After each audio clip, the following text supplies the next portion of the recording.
aí, turma? Sejam todos muito bem-vindos a mais um Espiritualmente Podcast, o podcast mais espiritual da internet. Sejam todos muito bem-vindos. Convido você a vir aqui embaixo e se inscrever nesse botãozinho vermelho que você vê aí. E se inscreva, mas também acione o sininho para você ser notificado para todo novo episódio aqui do Espiritualmente Podcast que for ao ar. Você também pode curtir, deixa o seu like, que é extremamente importante, bem como também compartilhe para mais pessoas. E você que está chegando por aqui, venha fazer parte da família do Espiritualmente Podcast, porque a sua presença aqui é muito importante. Muita gente passa por aqui, assiste, mas não segue. Então, não passe por aqui sem seguir. Venha e comece a seguir aqui e fazer parte como um inscrito aqui do Espiritualmente Podcast, tá bom? Bom, hoje, daqui a pouco eu vou apresentar o nosso convidado. Você já sabe aí por toda a comunicação quem é o nosso convidado de hoje. A gente vai conhecer ele, vamos conversar mais. Porém, eu quero falar para você que a nossa viagem para Israel com o Luiz Saião, ela teve ali a data alterada por conta de todos os episódios que vocês já sabem, que estão acompanhando aí internacionalmente. Então, nós tivemos uma data atualizada que foi para janeiro de 2025 a nossa viagem, tá bom? Então, nós ainda estamos avaliando sobre a ida para a Turquia, mas Israel é certeza, tá? A gente só vai entender como que vai ser essa logística para que a gente possa trazer mais conforto para todos aqueles que vão estar participando da viagem.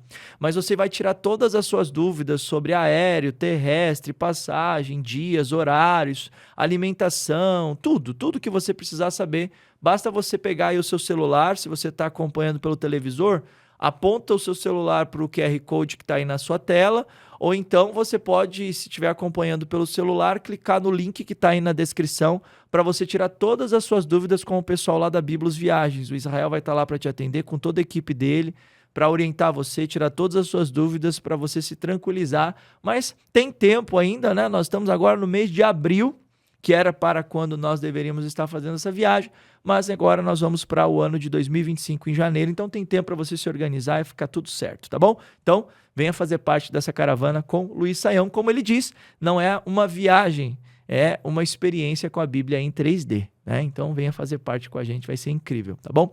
Bom, deixa eu apresentar o nosso convidado de hoje aqui, então.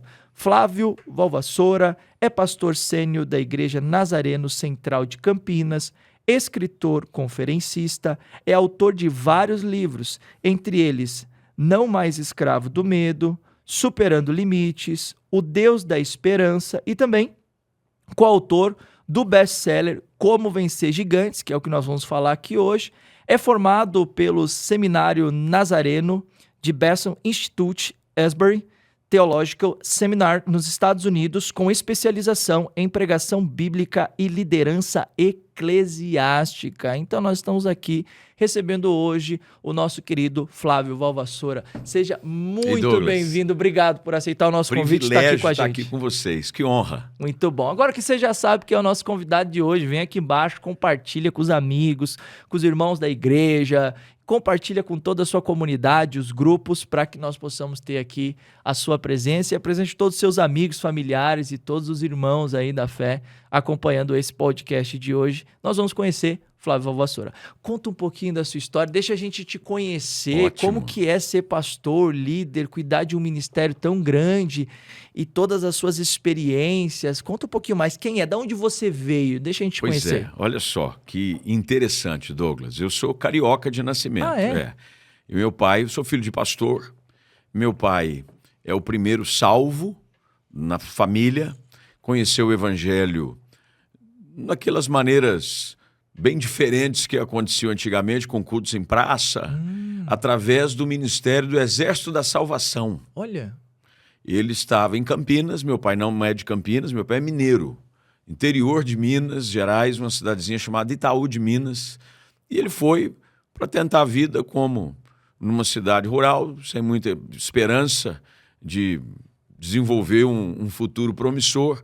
Ele mudou-se com uma irmã e com um cunhado para Pirassununga, depois foi para Campinas, ele já com 16, 17 anos.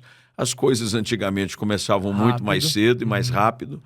E ele conheceu o evangelho numa praça central da cidade, através desses trabalhos de evangelismo muito conhecido do Exército da Salvação. Hoje pouca gente sabe e conhece sobre até o que é o Exército da Salvação. Mas o Exército da Salvação, eles andavam fardados, literalmente.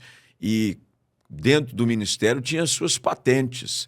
A pessoa era soldado, cabo, capitão, e assim vai, dentro da nomenclatura militar. Ele ouviu o evangelho ali e foi orientado, porque o Exército da Salvação não tinha uma igreja em Campinas. Foi orientado a procurar uma igreja, e essa igreja é a Igreja do Nazareno, que é a primeira igreja do Nazareno no Brasil. Uma igreja de origem americana, nasceu em 1908, no Texas, uma fusão movimentada por uma ação de santidade. Logo após a Rua Azusa, houve aquele movimento de avivamento, pentecostalismo, só que ela caminhou para uma linha um pouco mais reformada, mais tradicional, e lá começa com uma visão muito missionária a igreja. A igreja está presente em mais de 164 países, a Igreja do Nazareno. E ela chegou ao Brasil em 1958, meu pai chega à igreja, e ali ele se converte. Para contar um pouquinho da nossa história, a gente tem que contar a história dos nossos pais. E meu pai ali converte-se, é chamado para o ministério pastoral, e começa o ministério pastoral num bairro de Campinas muito pobre. E como os missionários americanos que começaram o trabalho da igreja, eles dirigiam os seminaristas, os nativos, como desenvolver o ministério. E a igreja estava começando na Baixada Fluminense, no estado do Rio de Janeiro, mais especificamente na cidade de Nilópolis. E meu pai foi enviado para Nilópolis para assumir um trabalho que havia recém começado com um outro missionário americano, e foi para lá, conheceu minha mãe. Ela já era uma das primeiras ovelhinhas desse trabalho, e meu pai conheceu minha mãe, casaram-se. Lá eu nasci na Baixada Fluminense. Então, sou carioca de nascimento, fluminense. É que eu sou flamenguista, e falar que é fluminense de nascimento não combina, você entendeu? Não. Então, eu prefiro dizer que sou carioca. E ali nasci. Depois, meu pai foi pastorear em Belo Horizonte, também Igreja do Nazareno, foi onde eu passei minha infância. E depois fomos para Campinas. Ele voltou para a cidade, onde converteu-se, onde se preparou no seminário, onde deu início ao seu ministério pastoral. Ele volta na década de 80, 1980 especificamente, voltamos para Campinas, e onde estamos até hoje. E ali eu cresci dentro da igreja, com as aventuras de todo filho de pastor, né? As aventuras e as pressões. As pressões. Né? Mas quando foi final da minha adolescência, eu tive um chamado muito forte para o ministério, fugi dele várias vezes, até porque via o sofrimento, a luta de uma família pastoral sem a estrutura que hoje boa parte das igrejas oferece. Nós estamos falando final da década de 70, era muito difícil. Nós vivíamos basicamente de doações, usando roupa que era herdada dos filhos dos missionários. Essa era a realidade da igreja evangélica, não há muito tempo atrás. Nós estamos falando de 40, 50 anos atrás. Eu tô com 38 anos, eu tenho quase 15 anos, um pouco mais. Eu usava ternos que eram doações das vozinhas que doavam quando os maridos delas morriam, e eles entregavam lá, era aqueles ternos com cheiro de naftalina. Exatamente. E ela já vinha assim, inclusive com o colarinho manchado. Exatamente. Porque já vinha com a unção do profeta. Ela vinha em forma de suor no colarinho. Então, os brinquedos eram de filhos de missionários, era de tudo doado. Mas a igreja foi crescendo, e ali eu recebi o chamado, já em Campinas, fugi dele, como disse. Comecei no trabalho secular, fui trabalhar em multinacionais, me preparei, mas o chamado ardia no coração. E quando Deus te coloca no canto, tem a hora que ele te encurrala e diz, e agora? E quando eu voltei dos Estados Unidos, porque primeiro eu fui aos Estados Unidos estudar na faculdade. Fui estudar na Califórnia. No meio do curso, o Espírito Santo já me incomodava, dizendo, eu não te chamei para isso. Lá eu já mudei, porque nos Estados Unidos você tem como, no meio do curso, mudar a sua formação. Eles chamam de major, né, nos Estados Unidos. Então, você pode mudar a sua major, porque no início, as primeiras matérias são comuns a todos os cursos. Então, você vai fazer engenharia, vai fazer medicina, vai fazer... Não importa, não importa. É o mesmo para todo mundo. É aquelas matérias básicas. Ali Deus disse, não, eu te chamei para algo específico, e você sabe disso ainda quando era adolescente. Ali eu mudei a minha formação, fui fazer religião. Voltando ao Brasil, eu trabalhei numa multinacional ainda, porque eu precisava terminar a minha formação teológica, fui fazer o seminário nosso, Nazareno, no Brasil, e abandonei tudo, deixei uma carreira no mundo corporativo, trabalhei para grandes empresas americanas, quando Deus disse, tem que deixar tudo. E eu deixei tudo, voltei aos Estados Unidos, mas já para pastorear uma igreja de imigrantes brasileiros em Nova York. A aventura foi grande.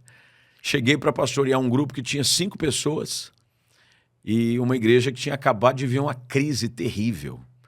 E numa época onde não tinha os recursos tecnológicos que tem hoje. Hoje você vai para os Estados Unidos, o Brasil tem de tudo. Você come picanha, toma guaraná nos Estados Unidos. Não tem, lá não tem. Eu tenho um amigo meu que é de Indiana É. e ele veio para cá, ele passou um tempo aqui. E ele é nativo. Ele não tinha o guaraná. Ele provou e agora ele pede lá nos Estados Unidos os fardos fechados, o Brett, Igor. Ele pede os fardos fechados que se apaixonou pelo Guaraná. Mas naquela época não tinha Guaraná Antártica lá. Eles faziam uns Guaranazinhos lá meio que clandestino. E aí foi onde eu comecei. O meu ministério de tempo integral começou pastoreando essa igreja para imigrantes nos Estados Unidos. E ali eu tive as minhas experiências de aprender a ser fiel no pouco, a valorizar o preço, o valor de uma alma, o quanto ela é importante. Uma pessoa faltar no culto, tinha só 5, se não faltava, um quinto da igreja era bastante expressivo. Nas reuniões de oração, então eu era tudo, eu montava o som, porque nós alugávamos o prédio de uma igreja de uma outra denominação, porque a igreja não tinha um prédio próprio, a denominação nos Estados Unidos. É bem comum isso. Muito comum. Então eu era o faxineiro, eu era o sonoplasta, eu limpava a igreja, chutava, montava, cruzava. Eu tocava o teclado, porque eu sou músico, eu tocava, dirigia o louvor, pregava, dava a bênção e tinha que sair correndo para a porta para ser diácono, depois do culto, para despedir. E ao despedir, o desejo era que essa pessoa voltasse no outro domingo, e Deus foi dando graça e manifestando da sua bondade. Quanto tempo lá? Eu fiquei 3 anos e meio como pastor nessa igreja. Vi um crescimento que, para o contexto de uma igreja imigrante, principalmente naquela época, foi sobrenatural. A igreja, com 5 pessoas, chegou a mais de 200 pessoas. Uau. Foi crescendo.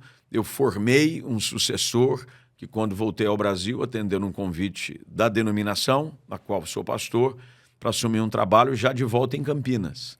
Deixei um pastor lá e o ministério floresce até hoje, ali na grande região de Nova York, e especificamente num condado chamado Westchester, que é na região ali de New Rochelle, Mount Vernon, para quem está nos acompanhando aí de lá. E se situa, sabe exatamente do que eu estou falando.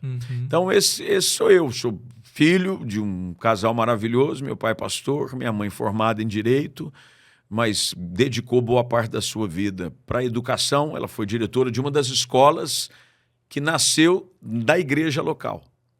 Meu pai, ele sempre teve uma visão, ele herdou dos missionários essa visão de um ministério da igreja que serve além dos limites do templo.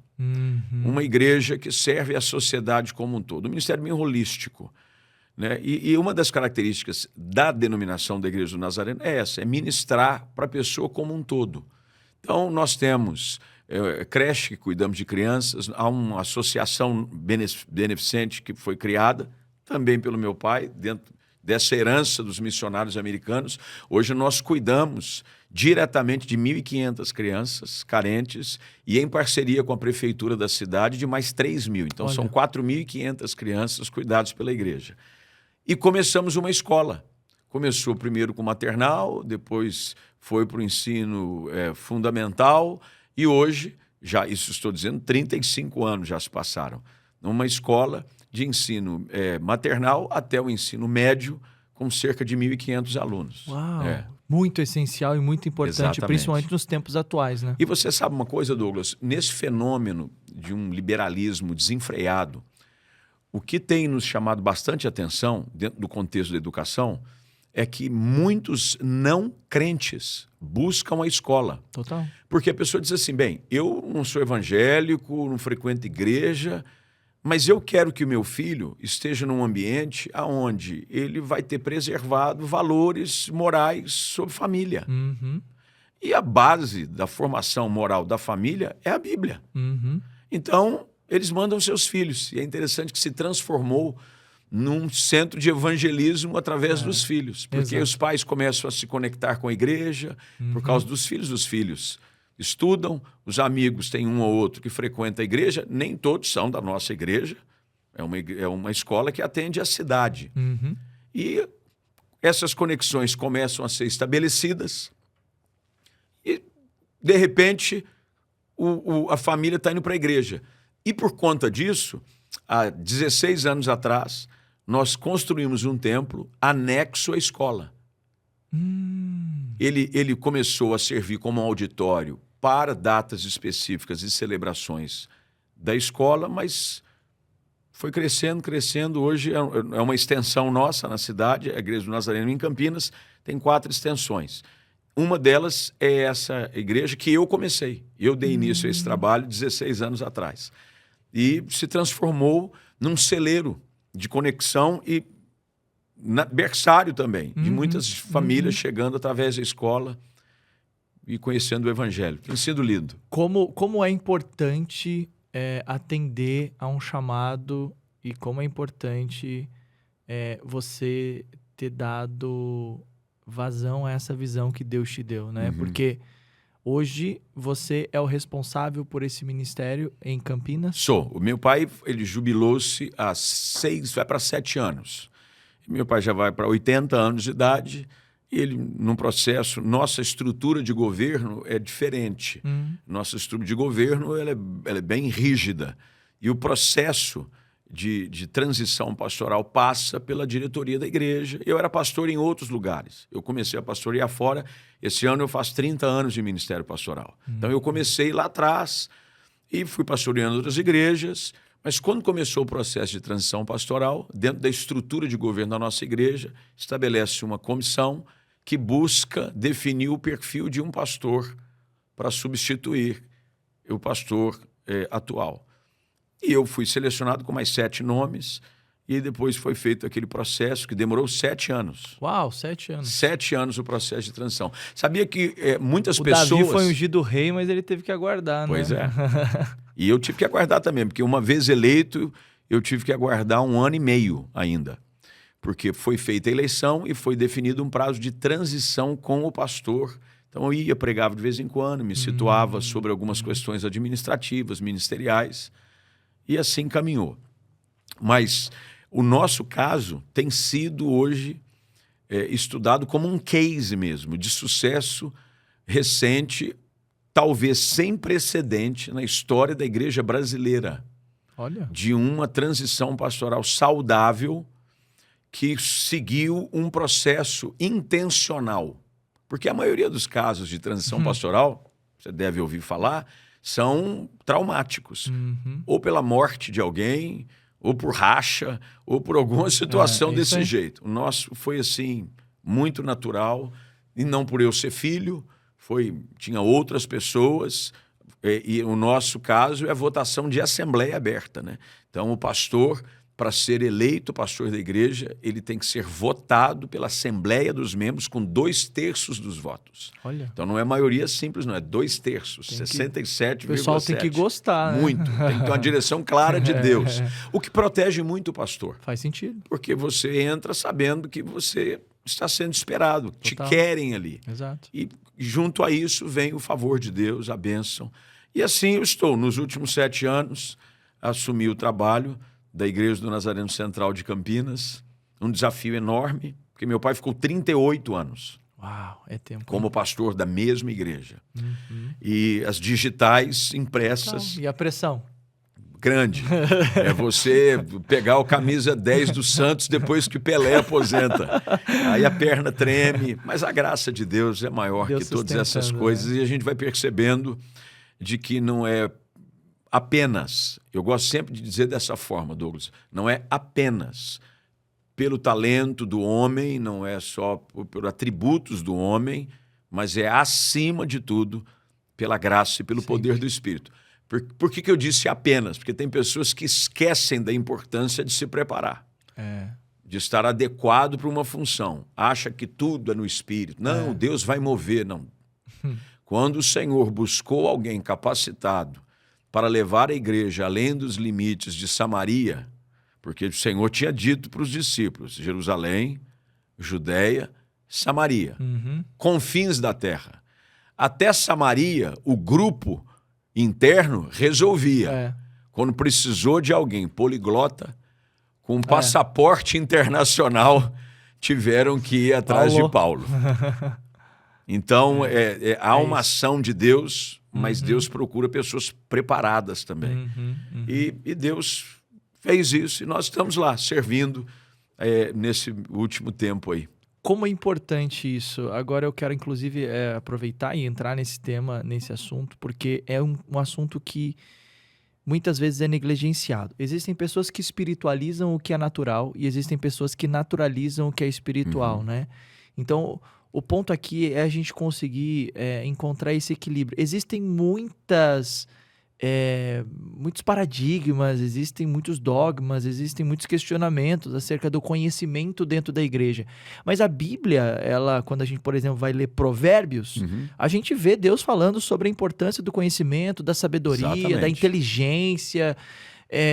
Como de maneira saudável você entendeu e hoje você entende que a inteligência, o conhecimento, a sabedoria é importante para uma jornada eclesiástica, para a vida de um pastor, de um líder, de alguém que cuida de uma igreja, né? Por exemplo, a gente lê Jeremias falando, né? Se não me engano é 3,17 que diz: "Vos darei pastores segundo o meu coração, cheios de inteligência e de ciência." Sim. Né? Então, quer dizer, se Deus está falando que o coração dele é um coração de alguém que tem ciência e inteligência, por que as pessoas ignoram e quanto as pessoas sofrem por falta de conhecimento, conforme diz Oséias 4,6, né? "O meu povo sofre porque falta o conhecimento, e porque rejeitaste o conhecimento, rejeitarei vós." E ele está falando com os profetas, ele está falando com os homens de Deus. Como você enxerga isso diante da sua realidade? Você é um homem inteligente, foi para o exterior, provavelmente você ensina isso, né, às pessoas. Como é que você enxerga isso? Você sabe que eu nunca tive essa crise. Talvez pelo fato de ter tido o privilégio, se assim posso chamar, de ser exposto a uma denominação que sempre valorizou isso. A Igreja do Nazareno tem 6 universidades nos Estados Unidos. Olha. Então, é algo muito natural do nosso contexto denominacional. A fé e a razão, a inteligência, a sabedoria sempre andaram de mãos dadas na formação de um discípulo, de um ministro, de um pastor na denominação. Então, sempre foram empurrados a estudar, a adquirir conhecimento. Então, para mim, foi muito simples. Eu confesso, Douglas, que eu tenho dificuldade no outro lado. São de pessoas que são leigas e que a gente sabe que há uma graça de Deus na vida dela, de que Deus derramou um óleo sobre elas, e que elas não vivem o potencial máximo que elas poderiam viver, porque elas se acomodam simplesmente com o espiritual, que é importante. Mas eu preciso adestrar as minhas mãos, adestrar as mãos, treinar, estudar, me preparar, ler. Talvez tenha sido por esse motivo que eu enveredei para escrever bastante. Eu fui, porque a minha paixão pela leitura e por escrever? Porque eu fui criado nesse contexto. A literatura sempre foi algo presente para nós. Eu fui estudar, eu tinha que ler muito. E via meu pai lendo. Meu pai sempre foi um leitor ávido, incansável. E não só de literaturas cristãs, mas seculares que edificam, biografias, história. Porque é lindo quando você ouve do púlpito um pastor bem situado. Alguém que conhece bem as Escrituras, que está debaixo da ação do Espírito, fluindo com graça, mas um homem sábio, que articula bem, que sabe. Eu tenho certeza que o poder que flui através da vida dessa pessoa, com essa capacitação, o levará a alcances pessoais muito elevados, e o que dirá quanto ao avanço do Evangelho. Então, Deus prepara pessoas para lugares específicos. Aí tem gente que diz, mas o Evangelho é simples. Não tenta diminuir essa, não tem nada a ver uma coisa com a outra. A simplicidade do Evangelho, a simplicidade de Cristo. A simplicidade não significa falta de conhecimento. Não significa falta de conhecimento. Você também não precisa ser alguém cheio de conhecimento e querer destilar toda a sua sabedoria num sermão só, porque ninguém aguenta te ouvir também, né? Aí acontece, gente. Aí a pessoa quer vir e fazer uma verborragia de tudo aquelas palavras. Não, aí não é só você saber ler ambientes, e isso, o conhecimento vai dando a você essa capacidade.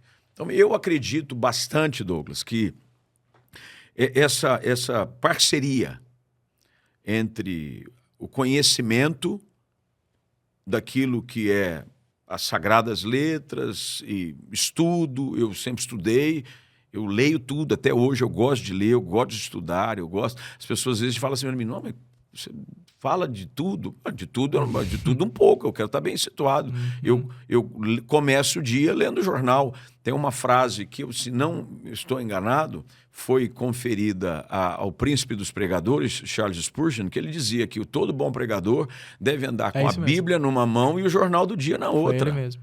Então, você tem que, peraí, senão você vai e prega uma utopia, que o pessoa está no banco e diz, onde esse cara passou a semana toda? Exato. Não, eu fiquei no monte buscando a Deus em oração para que ministrasse a vocês. Tá, mas dentro do contexto que as pessoas vivem. O grande segredo de uma pregação efetiva é o poder de contextualização. É isso. É falar para a necessidade do dia, da semana das pessoas. Então, essa dose precisa ser bem distribuída sempre. Muito bom. E a partir do momento que você entende que o conhecimento ele é importante, e a gente sabe que muitas pessoas, em busca do conhecimento, acabam se perdendo e deixando as escrituras um pouco de lado, como que você poderia nos orientar acerca desse equilíbrio? Como que você encontrou esse equilíbrio? Né? Porque você foi ainda jovem para os Estados Unidos, né? Então fez todas essas viagens, teve acesso a todos esses conhecimentos e essas possibilidades, e mesmo assim se manteve nos caminhos do Senhor, né? Então eu acho que a sua experiência pessoal nesse sentido é muito importante para aqueles que estão aqui hoje, que estão se abrindo para o conhecimento, que talvez de alguma maneira tinham esse pensamento de não preciso, eu só preciso orar, jejuar, ler minha Bíblia e tá tudo certo. Agora a pessoa diz, não, mas peraí, o conhecimento é importante, estudar é importante, me desenvolver é importante para que eu possa ser mais usado por Deus, para que Deus possa me levar a lugares diferentes. Mas como eu não me perder? Porque as pessoas têm esse medo, né? Tem. Nossa, eu vou me perder. Muitos têm se perdido. Vou me contaminar, vou me perder, a faculdade, né? E, obviamente, a gente sabe as ideologias que estão por aí, enfim. Como elas fazem isso? Que aí eu entendo a igreja, o não deixar de congregar, ser o grande segredo para manter o pé no chão. Normalmente, veja, as pessoas que entram numa época de estudo, elas vão gastar, principalmente jovens, adolescentes, que estão naquela fase de preparação para cursinho, pensando que vai estudar. Eles vão passar boa parte da sua semana num ambiente acadêmico, com colegas e tudo mais. Infelizmente, tem se perdido bastante o apreço pela igreja, pela participação presencial até da igreja. Porque na comunhão dos santos acontece essa vivificação do espiritual. Eu te abençoo convivendo com você quando nós adoramos juntos, quando nós vamos à igreja juntos, quando nós criamos esse saudável hábito de estar na igreja. Nós hoje, principalmente pós-pandemia, acelerou-se muito o fator igreja online. Uhum. Nós temos cultos online. Ele é ótimo, tem pessoas que são alcançadas. Eu sou um defensor de transmissões de culto para lugares onde a pessoa talvez não tenha condição de encontrar uma comunidade saudável, sadia, para ele frequentar, ou mesmo não há nenhuma igreja na cidade onde ele está, a pessoa mora no outro país, ou eu não falo o idioma ainda, eu preciso me alimentar através do culto online, da igreja que eu era parte antes de mudar para esse país. Isso acontece, Douglas. Uhum. O problema não é esse. O problema é que muitos têm trocado a comunhão, o partir o pão, e têm simplesmente transformado a igreja numa opção de programação para a semana. E aí você fica inserido num contexto acadêmico, praticamente 5 dias na semana, 5, 6, 7, alguns 8 horas de período integral. Você recebe uma descarga absurda de informação intelectual. E quando você deixa de ir à igreja, de congregar, quando o autor aos Hebreus não deixar de congregar, como alguns têm feito. E por causa disso, veja o que o texto diz, por causa disso, esfriaram, se afastaram. Então, eu acredito que o segredo é esse, é manter essa conexão com o sagrado, com o sobrenatural. Digo pela minha própria experiência. Mesmo estudando, estar na igreja, conviver com pessoas da igreja, num grupo de comunhão, participar. Muitas igrejas usam célula, GC, GP, dão nomenclaturas diferentes, mas esse ambiente mantém o meu homem espiritual alimentado e ativo.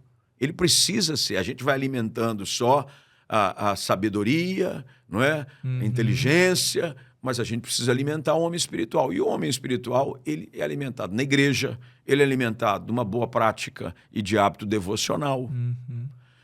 Se a gente conseguir recuperar isso, trazer de volta a importância do cultuar, de estar junto, porque diz, não, pastor, mas você está dizendo isso, mas olha as igrejas como estão. Bem, se as igrejas fossem receber todos que estão desconectados ou têm um relacionamento ocasional com a igreja, os templos evangélicos do Brasil estariam todos lotados.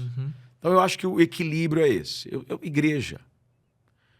Você vê os grandes homens que Deus usou na história, não estou dizendo só da Bíblia, mas na história do evangelho como um todo.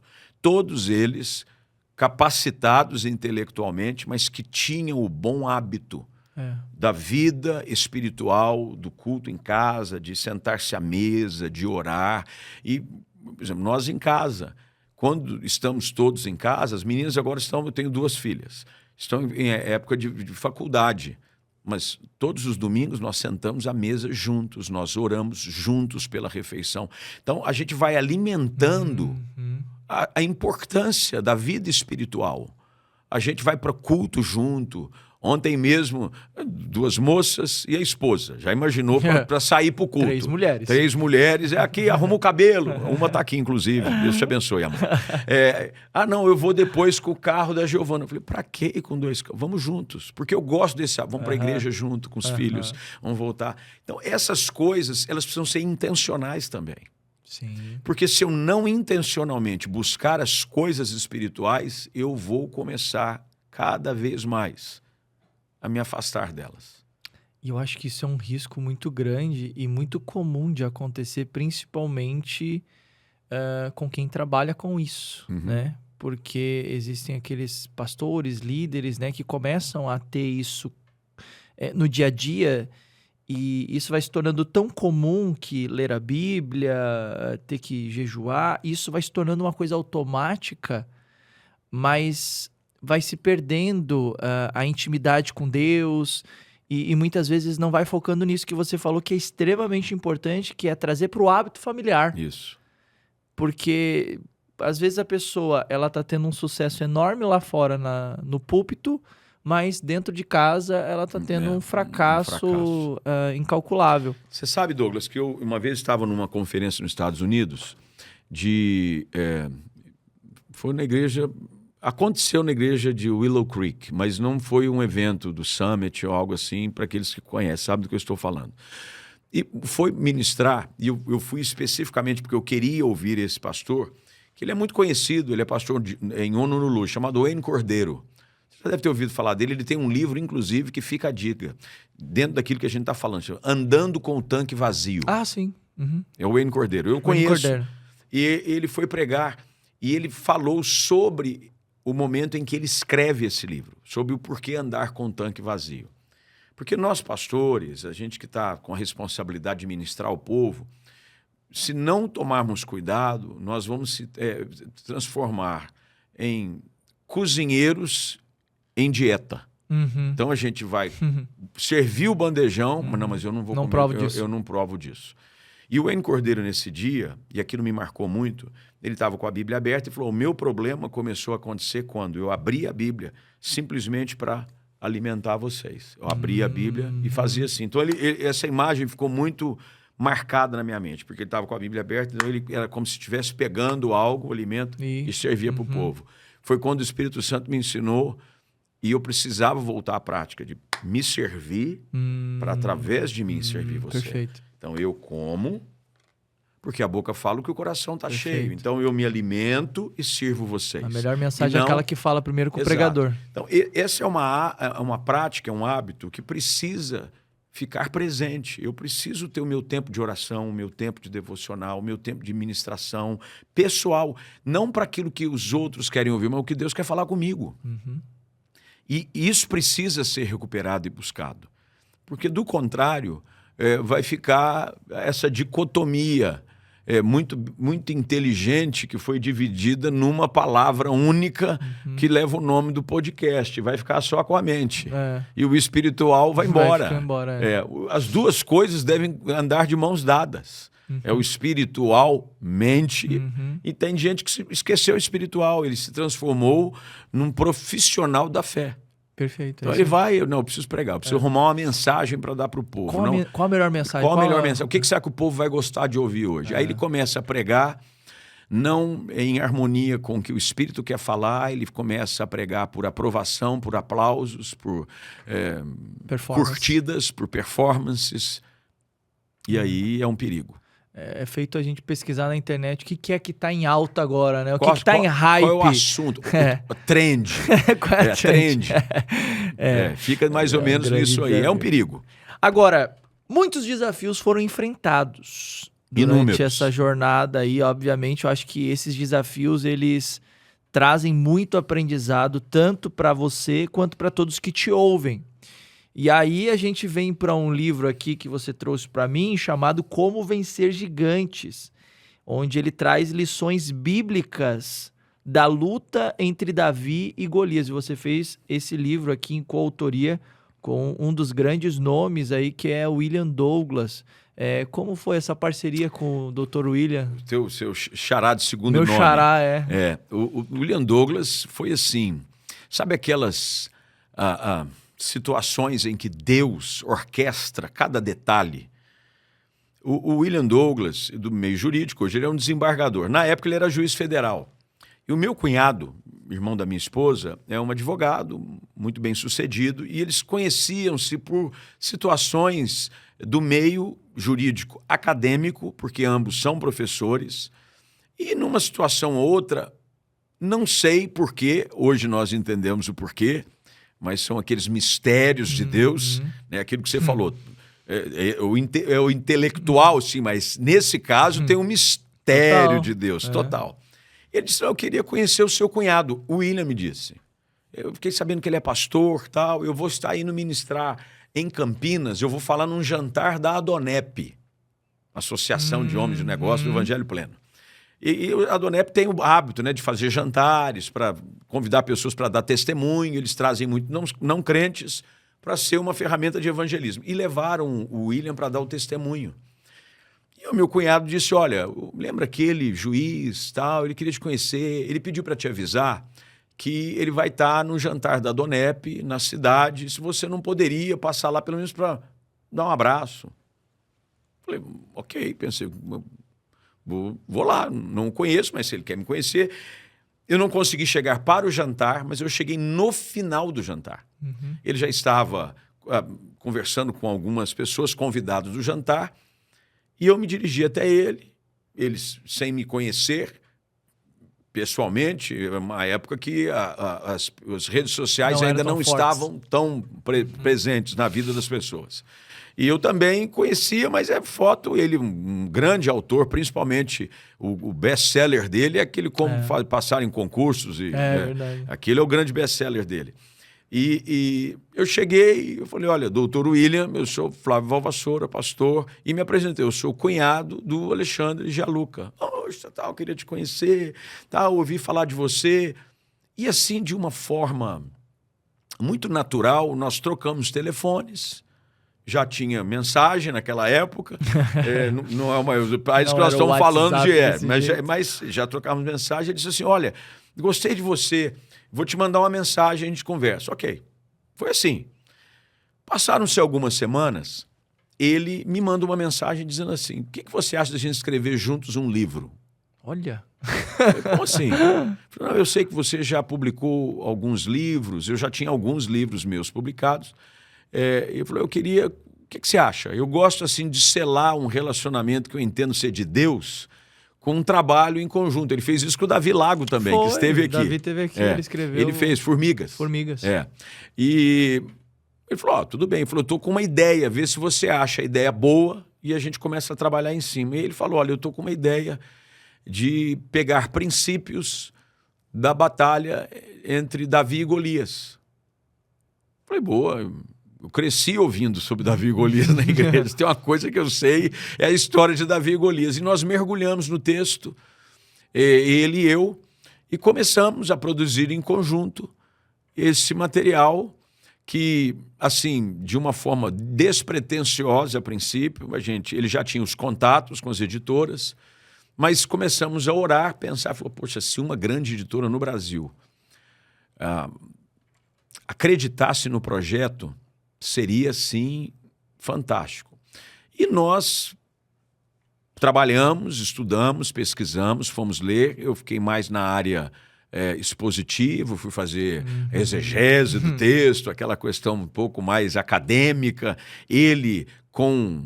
a especialidade de liderança dele, ele tem uma percepção para identificar aspectos de liderança, e ele começava e a gente juntava, e o texto diz isso, isso aqui é legal porque o texto claramente aponta para isso, e a gente trabalhou fazendo 37 princípios da batalha entre Davi e Golias, mas diferente de tudo o que até então nós conhecíamos de abordagem sobre essa história. Essa é uma história milenar. Sim.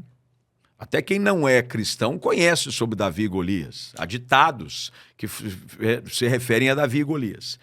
Mas nós começamos a trabalhar, pensar sobre essa situação, não só da história comum. Falei, mas peraí, vamos olhar sobre a ótica de Golias também? Aí nós começamos a olhar da ótica de Golias e começamos a olhar sobre a ótica de Davi. Então, nós falamos sobre os erros que Golias cometeu também. Então, sobre algumas situações, ficou maravilhoso assim, o resultado. E nós fomos, o William, diretamente, pelo contato que já tinha, foi oferecer para uma grande editora no Brasil. E aí ele me ligou e falou, olha, eu coloquei na mão da editora. Vamos orar agora. E se eles aceitarem, vai ser, assim, fantástico. Nos colocamos em oração, fizemos a nossa parte. Quando ele marcou um almoço com o dono da editora, ele falou, gostei do projeto, vamos fazer. E foi um sucesso. Nós ficamos 11 semanas seguidas na lista da revista Veja, como o livro mais vendido do Brasil. Olha. 11 semanas seguidas. Não foi assim, entrava uma semana, saía, e o livro se tornou um sucesso, um best-seller, e agora... no final do ano passado, ele foi relançado sobre uma nova capa, uma nova diagramação, que traz princípios maravilhosos. Esse é um livro que todo mundo tem que ler. Primeiro porque ele é fácil de leitura, como são princípios, ele não tem assim uma linha cronológica, que como um livro normal, que você vai pegando a linha de raciocínio e você que tem que caminhar para entender o contexto total da proposta do autor. Sim. Como a maioria de livros que eu também escrevo sobre isso. Temas como Não Mais Escravo do Medo, um livro fantástico que também vai ser relançado pela Citadel agora no mês de abril ainda. É mais ou menos isso. Eu falo sobre o medo, explico, e lá no final a gente fala como a gente não vai ficar mais escravo desse sentimento.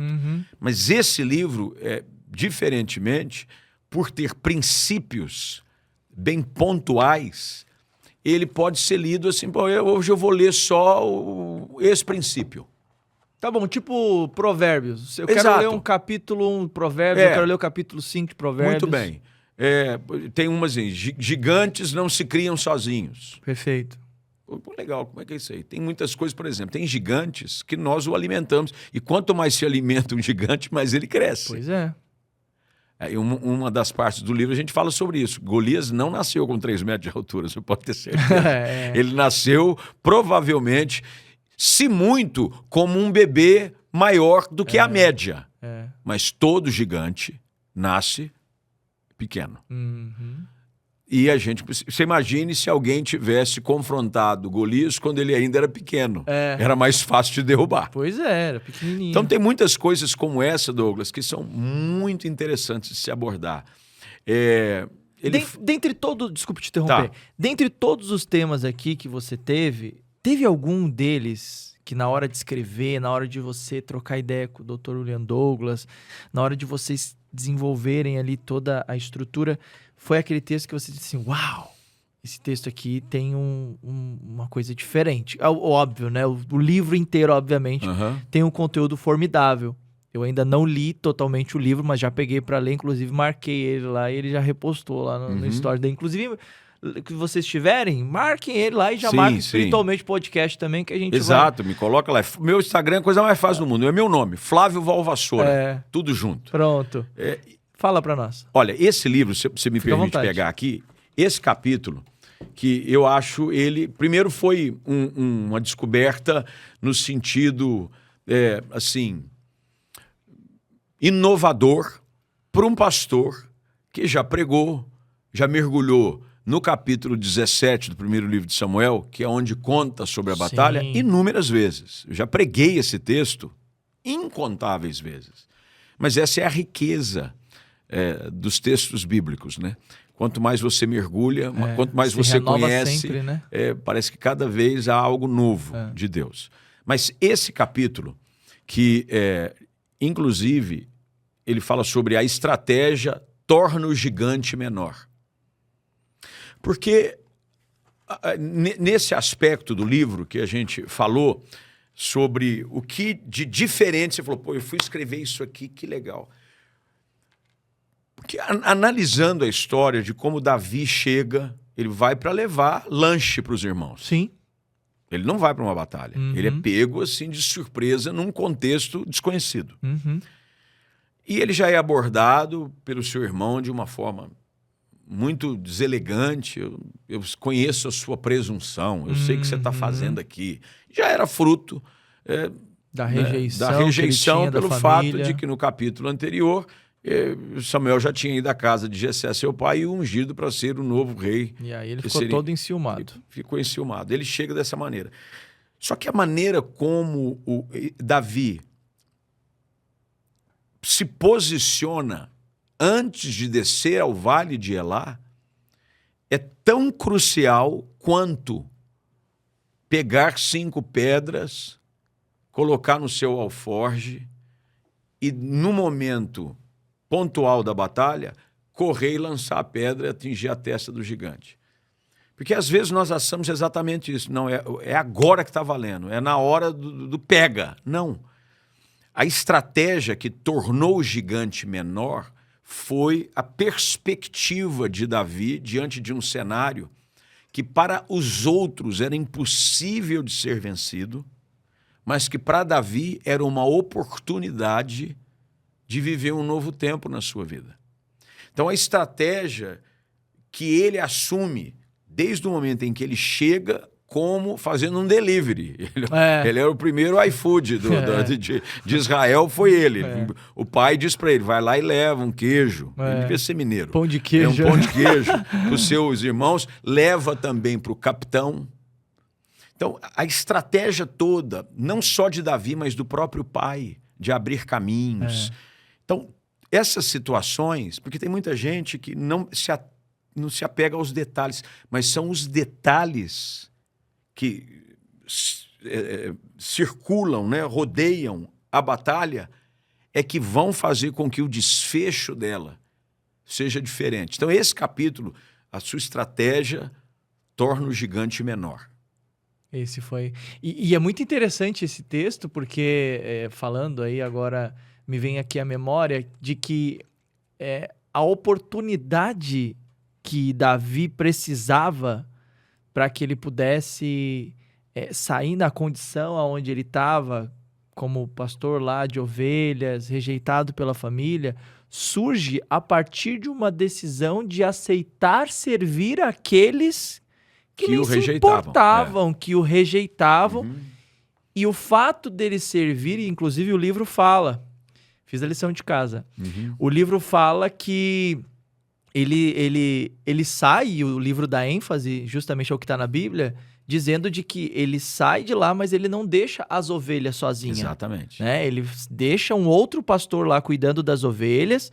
Então, ele não tem aquela atitude de, meu pai não se importa comigo, tá vendo? Minha família não se importa comigo, eu vou cuidar das coisas do meu pai. E tem um outro ponto, por isso que eu falei que as estratégias que vão estar cercando o episódio central, é exatamente, por exemplo, se ele não deixa alguém cuidando, o senso de urgência de precisar voltar para cuidar das ovelhas, poderia ter dito, não, eu não posso enfrentar esse cara porque eu deixei as ovelhas lá, quem vai ficar cuidando das ovelhas? Olha o TDAH aí, né? Não, como assim? Não, eu até gostaria de enfrentar o gigante, mas eu deixei as ovelhas sozinhas. Então, Davi é intencional em tudo que faz, ele assume uma estratégia toda bem delineada para que o desfecho fosse um desfecho extraordinário. Então, esse livro tem, assim, princípios formidáveis. Tem uma parte do livro também que fala sobre o fato da forma de como que ele se posiciona, né? No momento em que ele tá lá, que o irmão dele começa a falar essas coisas para ele simplesmente muda o foco da conversa e vai falar com outra pessoa para que soubesse quais eram os benefícios que se teria ao vencer esse gigante. Então, assim, ele percebe que naquele momento gastar a energia dele com o diálogo com o irmão dele seria inútil e ele vai focar na solução. Quantas pessoas que vivem essa realidade de ficar gastando tempo e perdendo energia com discussões desnecessárias que não vão chegar a lugar nenhum, mas, no entanto, Davi ele vai dizer assim, tá, mas peraí, não tem conversa com você. Me diz aí, o que é que vai acontecer com quem vencer esse gigante? E aí, então, ele foca realmente na recompensa. O cara ia casar com a filha do rei, ia receber dinheiro, e a família ia ser isentada de impostos o resto da vida, meu irmão. Vale a pena arriscar. E aí entra toda a experiência que ele já tinha tido com o urso e com o leão lá de trás, né? Então, a história de Davi e Golias, e o que ela desencadeia na vida de Davi, porque ali é empurrar a primeira pecinha do dominó. A história de Davi, ela nasce ali. A gente sabe bem que ele é apresentado no capítulo anterior, mas ela nasce literalmente neste momento, onde ele é aclamado como grande vencedor sobre o gigante que afrontava o exército de Israel, e ele começa uma caminhada em direção ao trono, que não é fácil. Ele é perseguido, o rei fica com inveja, porque falava que Saul matava os seus milhares e Davi matava os seus 10 milhares. E Davi não tinha, ele era leal ao rei, ele servia o rei, ele tocava harpa para o rei e mandava buscar prepúcio de filisteu. Eu trago mais, porque eu quero fazer algo além do que o senhor me pede. Então a gente vai percebendo que Davi não chegou onde estava só por causa do olhinho na cabeça. Aí a gente entra naquele assunto do início da nossa conversa, entre juntar o espiritual com a questão da capacitação intelectual. Davi se preparou. Exato. Davi, ele era um cara intencional, ele fazia tudo com excelência. Ele não chegou ao trono de Israel e Deus não decidiu ungí-lo como novo rei sobre Israel, simplesmente porque ele era um bom pastorzinho de ovelhas. Conhecia o caráter, a sua disposição, os seus valores, a sua intencionalidade, e tudo isso, somado, faz de alguém como Davi uma pessoa diferenciada. Fez com Davi e faz com qualquer pessoa que busca traçar o mesmo caminho. Você acredita que tem algumas das histórias de Davi ou da trajetória de Davi, de algum momento que ele viveu, que ele passou, que se assemelha à sua trajetória, à sua história de vida? Tem alguma ligação, alguma experiência que te lembra? Você sabe, Douglas, que qualquer pessoa, ao ler o texto de uma forma assim muito aberta, vai em um momento ou outro se identificar. Porque os gigantes, eles existem nem sempre, no caso, obviamente, da figura de um gigante filisteu, mas são desafios profissionais, ministeriais, pessoais, familiares, nos quais você, por exemplo, por ter nascido no lar pastoral, eu várias vezes me deparei, hoje não mais, eu sou um homem de 52 anos, aí você já venceu aqueles traumas e inseguranças muito comuns na vida de um moço, de um homem que está meia idade. Ele ainda fala, mas eu já estou resolvido. Mas eu já enfrentei situações em dizer, isso aí não dá nada, isso aí é menino, mas isso aí é só porque ele é o filho do pastor. Isso aí. E foi muito mais difícil para mim do que seria para qualquer outra pessoa. Os irmãos de Davi existem em todos os lugares. Os irmãos de Davi. Às vezes não é da família diretamente sanguínea, mas é da família espiritual, é da família do trabalho. Os irmãos de Davi, aqueles que vão tentar te desmerecer, te desacreditar, te fazer desanimar, dizer que eu conheço sua presunção, cara, você tem interesse nisso aqui, eu sei que você veio fazer aqui, você quer aparecer, você quer... E Davi não tinha nada disso. Davi queria servir. Davi estava lá, tá, mas peraí. E outra, ele tomou as dores de Israel. Ele foi lá, o rei, eu sou a solução. Pode não parecer, mas eu estou aqui. Não, e o Saul falou, pô, você tem certeza? Não, eu vou. Usa a minha armadura. Não, eu vou do meu jeito. O que eu sei é isso aqui. Eu acho que Deus vai me ajudar. Eu tenho certeza que Ele vai me ajudar. Então, todos nós, se formos sinceros em fazer essa análise, que esse livro vale a pena ler. Porque em algum momento você vai identificar nele uma maneira fácil de assimilar o que Davi passou com momentos que talvez a pessoa esteja passando. Ou já passou. Ou se não, irá passar. Porque faz parte. Ninguém chega a lugares de destaque e reconhecimento se não matou e derrubou alguns gigantes. Eu não ouço teóricos. Eu ouço pessoas que foram lá e fizeram. Eu tenho uma dificuldade muito grande. E não é porque eu desmereço a formação que a pessoa teve, acadêmica, teórica, ela é louvável, nós falamos sobre isso. Mas o que faz alguém digno de ser ouvido é o seu patos. É o seu caminho. Né? Há uma expressão que uma vez eu ouvi, eu nunca mais me esqueci. Antes de chegar o logos, tem que vir o patos, meu irmão. Antes de você me dizer o que você tem para falar, me diga o que você já fez. Fato. Tanto é que quando vai se apresentar qualquer pessoa, é interessante que duas pessoas podem falar o mesmo assunto, mas o que vai dar autoridade não é o assunto só em si. É a propriedade. É se essa pessoa que está falando viveu e venceu, a outra só, não, eu sei que existe isso, mas eu nunca passei por isso. Não é só a teoria, né? Como às vezes eu ouço pessoas dizerem assim, no meu meio eu sou pastor, meu chamado específico é pastoral, eu sou pastor de igreja local desde sempre, vai 30 anos. Pessoas, eu quero falar sobre crescimento de igreja. Aí você olha o cara que vai dar aula sobre crescimento de igreja. Quantas igrejas ele cresceu? O cara nunca cresceu igreja, pelo contrário, ele matou igrejas. Então, que você pode dizer assim, como eliminar uma igreja? Eu vou te ouvir. Então, eu tenho essa dificuldade. Com Davi...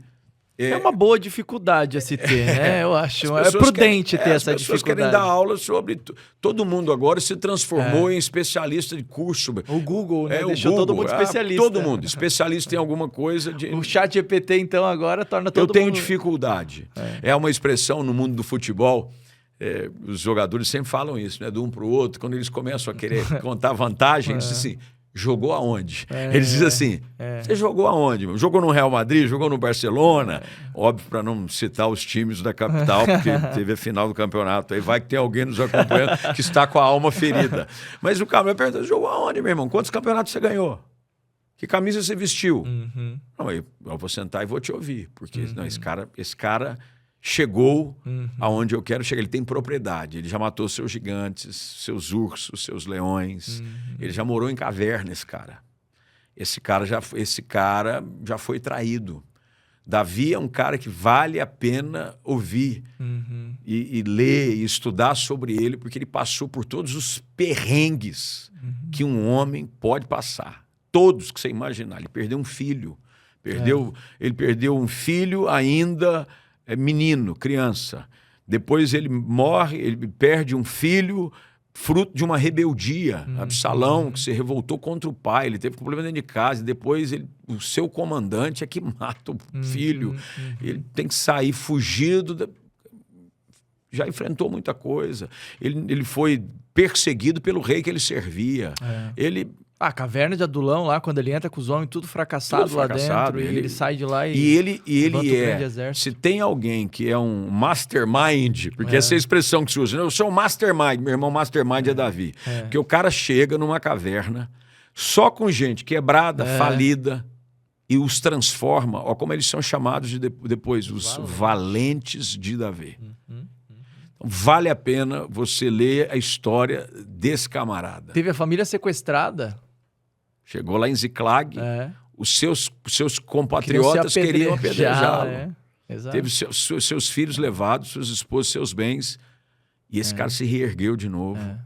E foi, então, a história que a gente, obviamente, não, eu ainda sonho em escrever, porque o meu personagem bíblico do Antigo Testamento predileto é Davi. Olha. Eu sou apaixonado pela história de Davi. E eu ainda sonho, e já estou buscando sempre me aprofundar em obter informações para escrever sobre os princípios de liderança que fizeram de Davi um grande rei. Olha que legal. Eu pretendo escrever um livro exatamente sobre isso, porque ele me fascina. Me fascina. Como ele... E como alguém que, mesmo tendo feito o que fez, terminou como terminou. A história de Davi termina de uma forma muito triste. Drástica. Tendo que contratar uma pessoa para aquecê-lo. Ele velho, abandonado sozinho. Davi morreu sozinho. E tem que contratar uma moça para deitar com ele na cama. E era simplesmente para que o calor do corpo dela o aquecesse. Vale a pena. É uma história que traz muito aprendizado e eu acredito que é uma jornada muito edificante, porque tudo que ele passou e tudo que ele viveu diante de toda a jornada de vida dele, cada fase da vida dele é um aprendizado. Cada fase da vida dele é um gigante, né?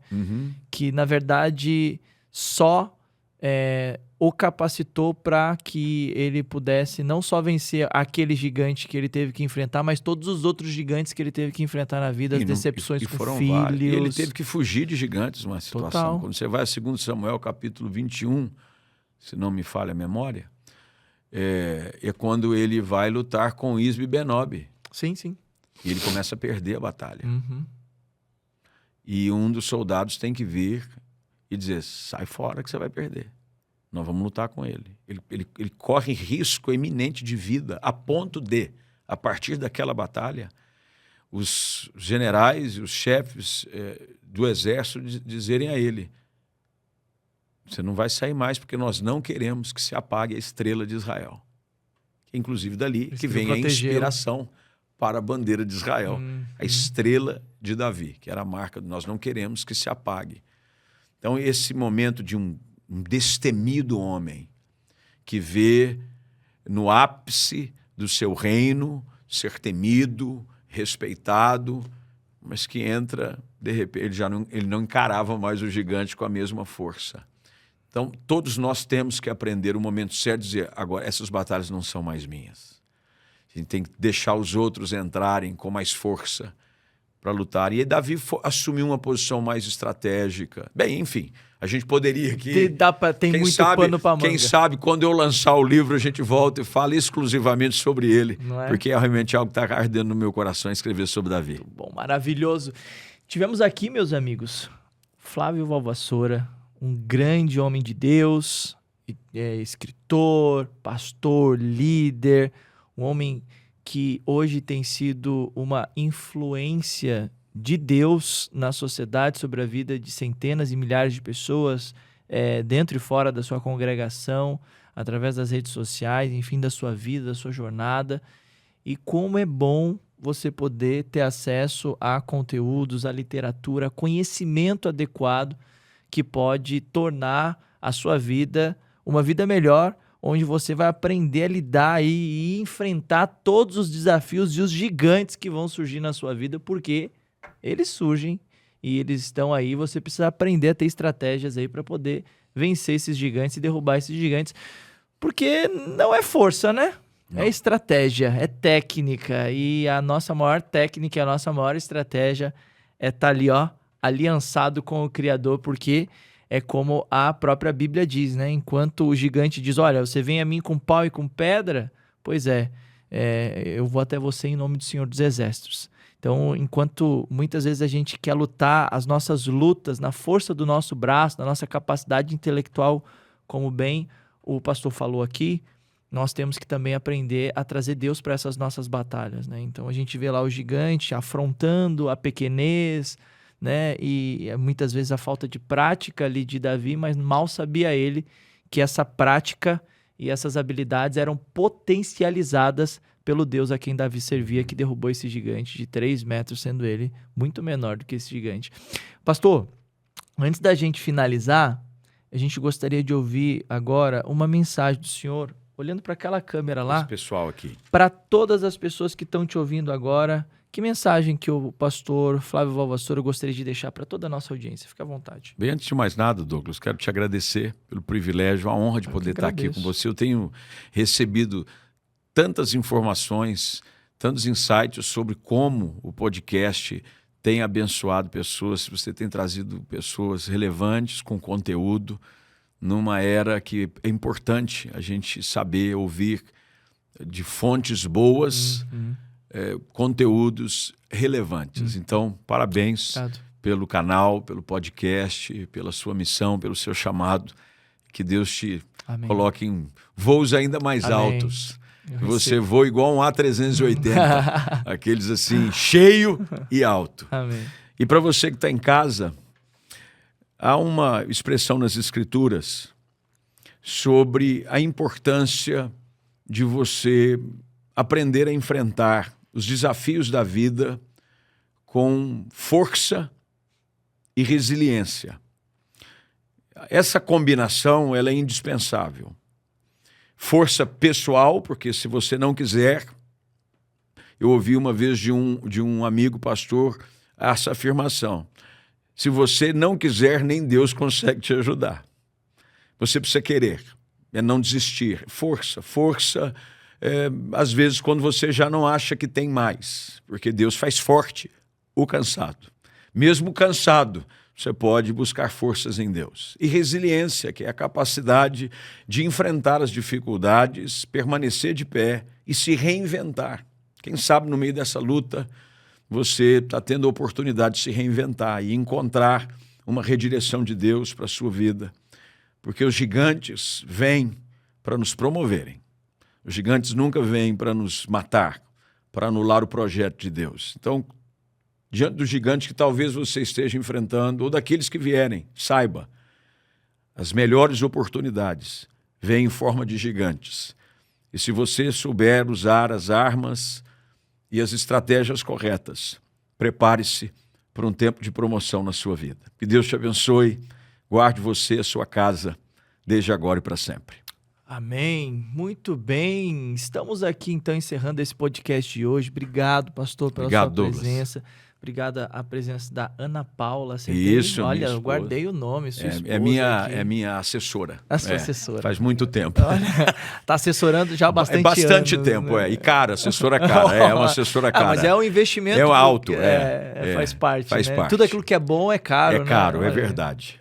Muito bem. Então, um prazer estar aqui com vocês, esse casal lindo, maravilhoso. Que Deus continue usando vocês dois. Obrigado, Espero querido. que a nossa conexão ela se estenda aqui. Tem outros livros pra Com gente certeza. falar, né? Já tem aí o do Medo. Do Não Mais Escravo do Medo, Não que está Mais sendo Escravo do relançado. Medo. O que fazer diante das crises.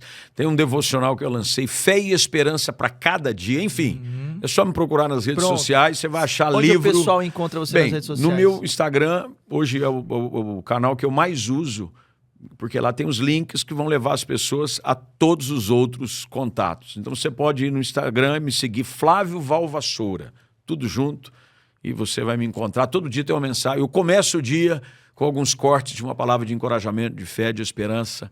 Então é uma maneira de você me acompanhar e ser abençoado também. Muito bom. Então acompanhe o pastor lá nas redes sociais dele, se inscreva lá em todos os materiais que ele tem, acesse aos materiais, tá aí o livro, você vai encontrar lá no link.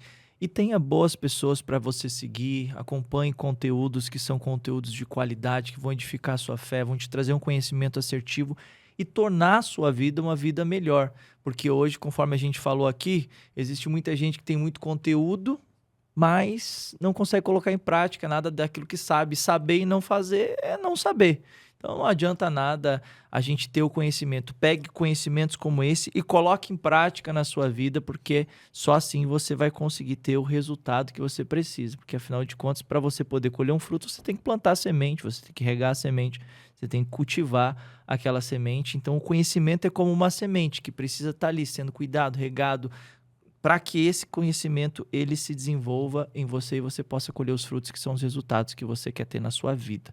Fique por aqui então com a gente, se inscrevendo aqui nesse canal, nesse botãozinho vermelho. Do ladinho você tem ali o sininho para você clicar, para você ser notificado para todo o conteúdo novo que for ao ar aqui, todo novo episódio. Curta esse podcast de hoje, compartilhe com mais pessoas se você foi edificado e você quer edificar a vida de outras pessoas. E aqui nos comentários embaixo você vai ver ali um cifrãozinho ali de valeu. É mais ou menos assim, deixa eu apoiar aí o trabalho de vocês, deixa eu fazer uma oferta, deixa eu ajudar vocês aí. Isso mesmo. Então ajuda a gente aí, dê um valeu lá que você pode ajudar com qualquer valor e isso vai cooperar aí com a gente para que a gente consiga fazer cada vez um conteúdo melhor exclusivamente para você e para a glória de Deus, tá bom? Muito obrigado pela sua participação, que Deus te abençoe, até o próximo Espiritualmente Podcast, um beijo no coração, tchau!